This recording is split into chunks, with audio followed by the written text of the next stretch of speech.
Hi again. I'd like to continue with this phaser project that we're working on. Just think about this as like, coding. Like, we're just like writing code. We're practicing our craft. We're making a game too, but really let's focus on the craft of writing code this time. And what I'd like to talk about now is linting our code and refactoring, right? So we've written a lot of code here, and it would be really cool if someone looked at it and gave us a code review, right? And said where we were doing things well and where we could improve, right? And the linter will do that. So what we're going to do is we're going to install the linter, okay? The first thing I'm going to do is I'm going to go to the terminal. So here's where I'm running the game, and I'll do Control-C to quit, right? So that quits the process.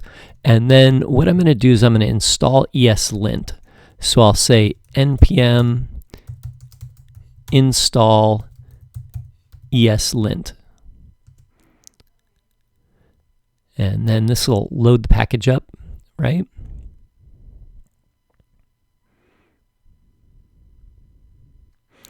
And what I want to do next is I want to go to ESLint --init. So this is going to initialize ESLint for this project. And the first thing that's going to happen here is it's going to ask me some questions. So it's going to say, hey, and you can use the arrow keys, right? It says use the arrow keys right here. So the blue one right here is selected. And if I use the arrow key, I can, move the little cursor up and down. So what I want to do is I want to use a popular style guide.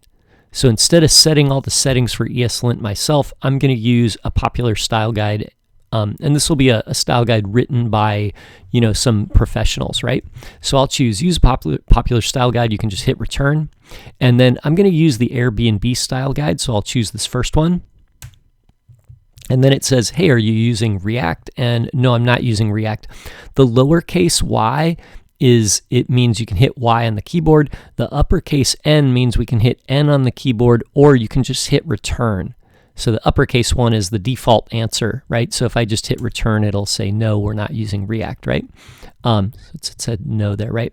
And then it's, hey, what format do you want to put your config file in? So I'm going to use the JavaScript format. Again, you can use the arrow keys to choose a different format. I'm going to use JavaScript.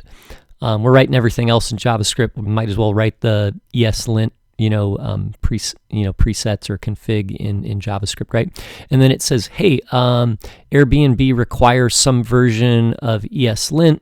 Do you want to downgrade? I'm like, yeah, okay, let's use their version of ESLint. And yes is the default answer, so you can type Y or you can just hit return.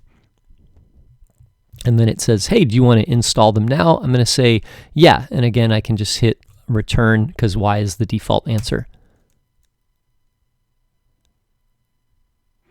And now I just got to wait for the things to install.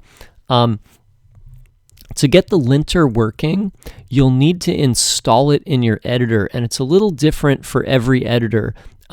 So in Atom, what we want to do is we want to go to Preferences, and in Preferences, we can go down here to Install, and you can select a package. I'm going to go to Packages here because I think I've already got it installed, ESLint. Right. Yeah, so I got linter, ESLint right here.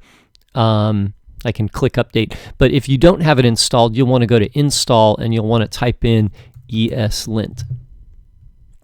Right? And then don't choose this one, it's deprecated. Let's choose linter ESLint 852, right? Okay. I'll update mine later. I'll just kind of ignore that for now because I've already got it installed. So now what you'll need to do is you'll probably need to close your files and then open them again. The linter kind of doesn't recognize the files until you've closed them and opened them again. Sometimes I have to quit Atom even and restart it. Let me try that. For some reason it's not showing me the linter there. I'm gonna reopen my project here. Wait, let me do Atom. I can do it in the window here. Atom dot.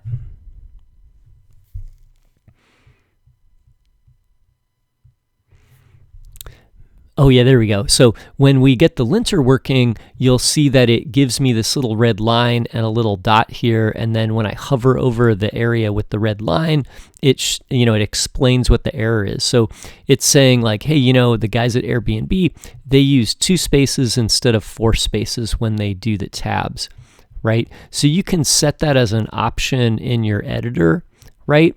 I'll do that and then fix all these things. But you'll see when I go to game scene, I can see that I have a bunch of errors here, right? They're not errors so much as warnings, right?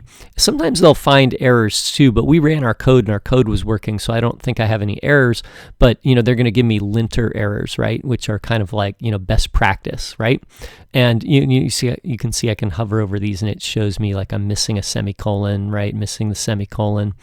Probably the spacing is not right, So anyway, your goal now is to get the linter running and then lint your code, right? And then that'll just be, an improvement on the whole code base, and you'll be able to move forward with like a stronger sense of coding style, and maybe you'll find some errors or areas where you can improve on your code with some best practice hints from the linter. Okay, thanks for watching.